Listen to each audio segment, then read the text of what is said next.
Come have a taste. I told my neighbor. I never knew those 4 words would tear apart everything I once called home. It didn't start with lust. It started with loneliness, the kind that creeps in quietly until it becomes part of your routine. Before I tell you the rest, please take a second to subscribe and turn on notifications. What I'm about to share isn't just a story, it's a warning for anyone who thinks emotional emptiness can't lead to betrayal. My name is Rebecca Miller, and I used to believe that being a good wife was enough to keep a marriage alive. For 9 years, I cooked, cleaned, smiled, prayed, and watched my husband drift further away. Daniel was always working, late meetings, business trips, phone calls that never ended. At first, I was proud of him. But after a while, I started feeling like a shadow in my own home. The house stayed quiet. Dinners went cold. Conversations turned into one-word replies. I'd ask, "How was your day?" and he'd say, "Fine," without even looking up. I told myself he was just tired, that seasons of silence happen in marriage. But the truth is, I was starving for attention. Not the grand kind, just the simple kind that says, "I see you."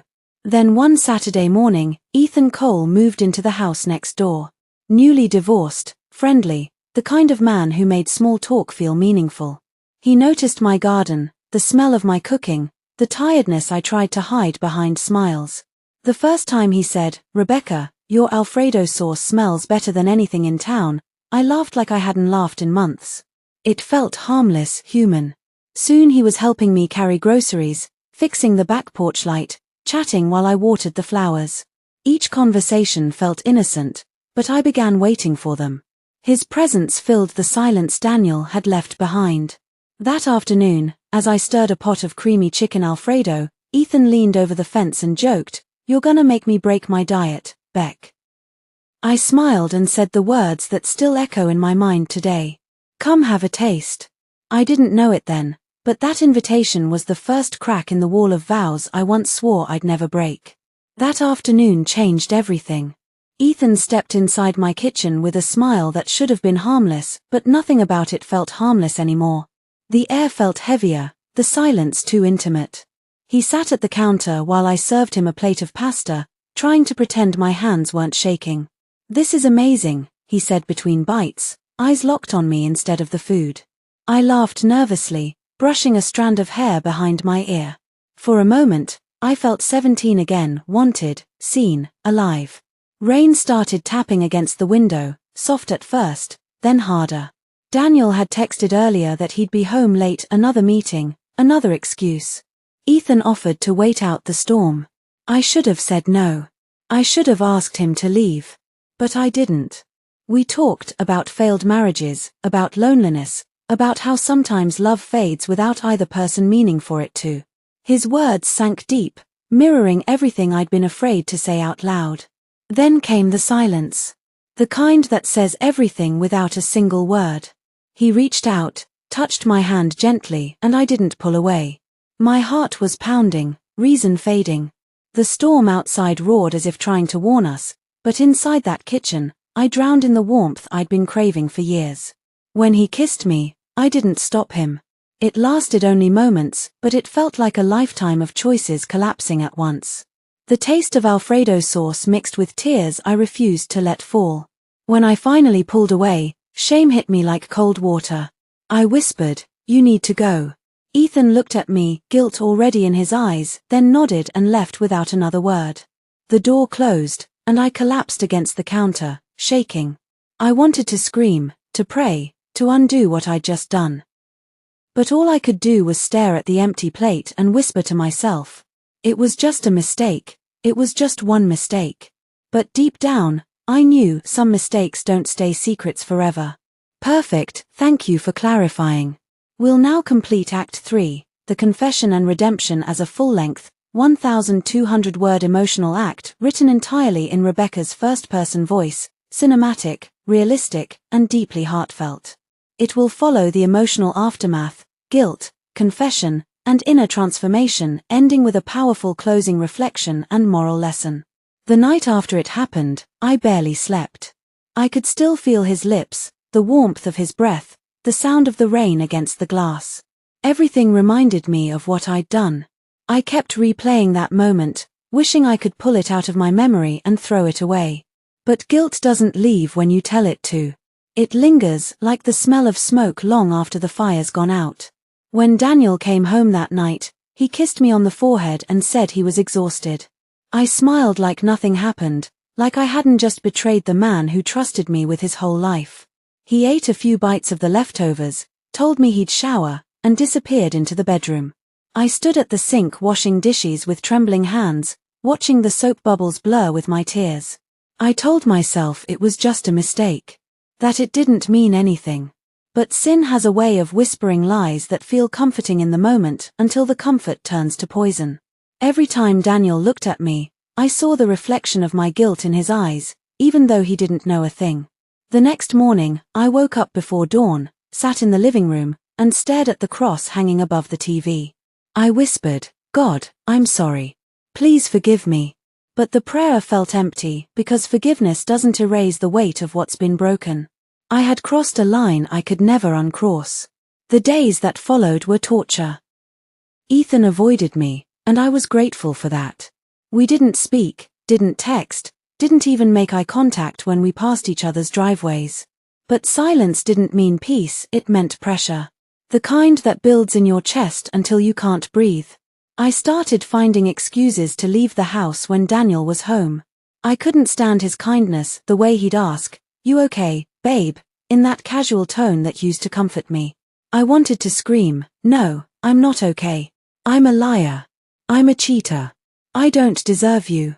But I kept quiet, dying a little more inside every day. 3 weeks later, on a Friday night, Daniel came home early. He surprised me with takeout from my favorite diner, the one we hadn't been to in years. "Thought we could eat together for a change," he said, smiling tiredly. I felt my throat tighten. We sat at the table, the same one where Ethan had once eaten my Alfredo. The smell of food made me nauseous. My hands shook as I unwrapped the napkins. Daniel reached across the table and placed his hand on mine. "Hey," he said softly. "Whatever's been wrong between us lately, I'm sorry. I know I've been distant. I don't want to lose what we have." His words shattered me. He was apologizing for the distance that I had filled with betrayal. I bit my lip until I tasted blood, trying not to cry. He squeezed my hand and said, "We can fix this, right?" I nodded, but I knew I couldn't fix anything while living a lie. That night, after he fell asleep, I sat beside him and stared at his face in the dark. This man had given me everything, and I had repaid him with deception. The next morning, I made a decision that terrified me. I would tell him the truth. Not because I wanted to lose him, but because I couldn't keep pretending. Secrets rot the soul, and mine was already decomposing. Saturday morning came. My hands shook as I brewed coffee. Daniel sat at the counter reading emails on his phone. I said, "We need to talk."